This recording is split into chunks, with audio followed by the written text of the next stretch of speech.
This case starts with one of the wildest courtroom moments you'll see all week. A defendant literally attempting to dismiss his own criminal case while the judge is out of the room, and somehow, he seems completely convinced that it actually worked. Today's hearing centers around Eric Martin, a defendant who clearly believes the court has no jurisdiction over him. The Constitution says what he wants it to say, and courtroom procedure is apparently optional. But the judge? He's not buying any of it. Right from the start, you're going to hear Eric challenge jurisdiction, question the authority of the court, demand an Article 2 judge, and insist he's being forced into legal choices that are, quite literally, standard criminal procedure. And if you've watched sovereign citizen-style arguments before, you already know where this is heading. But here's the twist. Unlike some judges who lose patience quickly, this judge actually gives Eric multiple opportunities to clarify his position, make decisions properly, and work through the legal process with his attorney. Instead of taking that lifeline, Eric doubles down again and again, arguing bond conditions violate his constitutional rights, claiming probable cause doesn't exist because it's her word against mine, and trying to turn routine hearings into constitutional showdowns. What makes this fascinating is the contrast between confidence and comprehension. Eric clearly believes he's outsmarting the system. Meanwhile, the court is methodically explaining why his arguments legally don't hold up. And trust me, the deeper this hearing goes, the more chaotic it becomes. Because once the judge starts addressing bond violations, failed compliance, and courtroom procedure, things spiral fast. So let me ask you this. If someone truly believes the court has no authority over them, why do they keep showing up asking the court for rulings? Let's get into it. Forced to make well, you're not being forced to make any choices. Well, you can have a trial too, so I am being forced. Mr. Martin, listen, we can get through this, or we can go back and forth, and then I end up muting you, and then that's how we go forward. So let's see if we can do this without that, okay? You have a constitutional right to a trial by jury on this case. Are you waiving your right to a jury trial? And that I'm the judge of the court, that I will be the trier of fact on your case? Well, I want a motion for a judge trial, but I'm going to object to you being the judge based on past constitutional violations. Okay, well, your motion for recusal is denied. Okay. So now, Mr. Martin, are you electing for me to try the case, yes or no? In that first sense, yes. Well, you have two choices, a jury trial or me.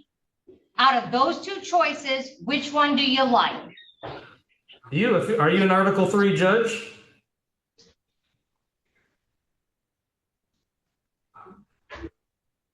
Mr. Martin, I'm not going to entertain jurisdictional arguments. I'm asking you, do you want a trial by a judge or a jury? And I'm being very patient. By a judge, I already said Article 3 judge. Article 3 judge. Okay, well, I will be your judge. I've made that clear. This is a case I have jurisdiction over. It's a misdemeanor that's alleged to have occurred in the city of Taylor. So, so you're indicating to me that you're relinquishing your rights to a trial by a jury, and you'll be tried by me. And you understand, you've had a chance to talk to your lawyer about this, Mr. Martin? Yep. Okay.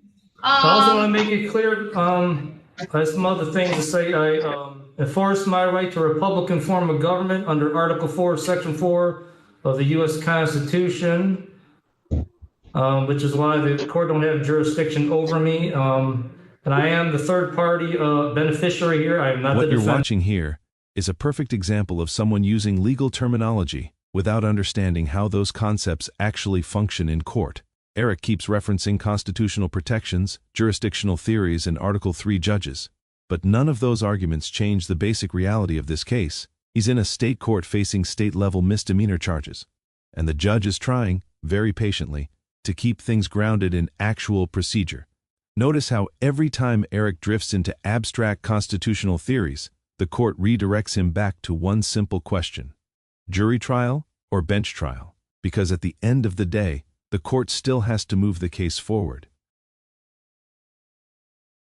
Many people miss Representing yourself doesn't mean creating your own legal system. The rules still apply. Procedures still apply. Deadlines still apply. And ironically, while Eric believes he's asserting control over the process, he may actually be weakening his own defense by focusing on arguments courts routinely reject, instead of addressing the actual allegations against him. Be honest. Do you think arguments like these help defendants, or distract them from the issues that really matter in court? That Mr. Martin in the past has not wanted my representation of him. Today he says it's okay for me to represent him.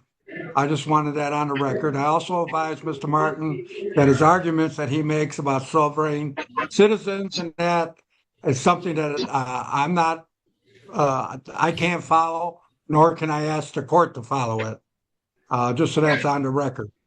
As far as witnesses goes right now, Your Honor, would we say one? Okay. Can we approach? I mean, Mr. Gazicki's in the other room. Mr. Gazicki, can you come on in? We'll meet you in the back hallway. All right, Mr. Martin, 1 second. Yeah, and I got something to say too while we get time. Bench trial, July 14th, in person at the 23rd District Court. July 14th at 10 a.m. Your Honor, can we address bond? You can address bond. Okay, Mr. Martin requested that I ask this court if he can have a no condition type bond in this matter. Okay, here's the problem. I'm just going to say it on the record. Request for a bond modification is denied. Mr. Martin had a very simple bond condition that he not go back to the residence. I know he doesn't think I can tell him that, but he's wrong. And he went back to the residence and got arrested again, allegedly, for being at the home when there was a no contact provision in place. He clearly has a history of non-compliance. He doesn't think the court has jurisdiction over him. And the only way I can assure his presence and assure the safety of the community is to keep Mr. Martin in custody, because he will not comply with my bond conditions. There's no such thing as an unconditional bond. So, okay, bond denied. And Mr. Martin, if you want to file motions that Mr. Gazicki legally could not file in good faith, feel free to file them. He's governed by court rules. He cannot file frivolous motions. So if you want to file more motions, feel free, get it, go at it. But Mr. Gazicki has indicated for the record he will only be filing appropriate motions with this court. We'll see everyone back on the jury trial. That's my first date. I have motions to make right now. I have some motions before we leave. I have some motions. Okay, and that is okay. Well, first, objection to what you just said. Your statement about there's no such thing as an unconditional bond. Yes, it's my right to be presumed. By the end of this hearing, the biggest takeaway is pretty clear. Confidence alone is not a legal defense. Eric Martin repeatedly challenged jurisdiction, argued that bond conditions violated his constitutional rights, and attempted to dismantle the case using pseudo-legal theories. But the judge consistently brought the discussion back to actual law and procedure. And legally speaking, the court's reasoning here was straightforward.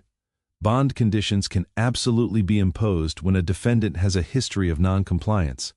A bench trial still requires evidence beyond a reasonable doubt, and probable cause doesn't disappear simply because two people tell different stories. That's exactly what trials are designed to sort out. The judge also made an important point near the end. If the prosecution cannot prove the case, dismissal will happen through the proper legal process, not because the defendant declares it himself in the middle of court. What makes these hearings so fascinating is watching the collision between internet legal theories and real-world courtroom procedure. One side is operating on belief, the other is operating on established law. Now we want to hear from you.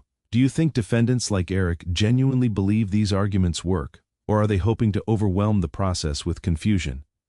If you found this case as shocking as we did, make sure to hit that like button. Share your thoughts in the comments, and don't forget to subscribe for more jaw-dropping courtroom breakdowns.